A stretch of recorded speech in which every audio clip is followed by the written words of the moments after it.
क्लायंटचं financial planning करत असताना मी एक गोष्ट ऑब्झर्व केली, ती म्हणजे काही क्लायंट्सकडे ॲडिक्वेट हेल्थ इन्शुरन्स नाही. काही क्लायंट कंपनीच्या पॉलिसीवर डिपेंड आहेत आणि काही क्लायंट म्हणतात, सर माझ्याकडे XYZ अमाऊंटचा म्युच्युअल फंड और स्टॉक मार्केटचा पोर्टफोलिओ आहे, जर गरज पडली तर मी त्यातून विड्रॉ करेन. आणि मित्रांनो, इथेच मोठी चूक होते, कारण आज तुम्ही तुमचे मेडिकल एक्सपेन्सेस कव्हर करण्यासाठी पोर्टफोलिओमधून विड्रॉ करता आणि त्यामुळे 4 ते 5 वर्षाचं कंपाऊंडिंगचं फ्युचर तुम्ही गमावता. प्लस तुमचा पोर्टफोलिओ हा 3 ते 4 वर्ष मागे जातो.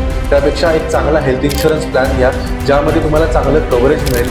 जर तुमचं एज ब्रॅकेट 25 ते 35 यामध्ये असेल तर वर्षाला साधारणपणे 15 ते 25 हजार रुपये प्रीमियम येईल आणि तुम्हाला तुमच्या इन्व्हेस्टमेंटच्या पोर्टफोलिओमधून विड्रॉ करायची गरज सुद्धा लागणार नाही. इन्शुरन्स हा खर्च नसून तुमच्या वेल्थला प्रोटेक्ट करणारा एक शिल्ड आहे. आजारी पडणं आपल्या हातात नाही, पण सुरक्षित राहणं नक्की आपल्या हातात आहे. जर तुम्हाला हेल्थ इन्शुरन्स, लाईफ इन्शुरन्स काढायचा आहे तर माझ्या ऑफिसला व्हिजिट करा किंवा दिलेल्या नंबरवर मला कॉन्टॅक्ट करा. थँक्यू.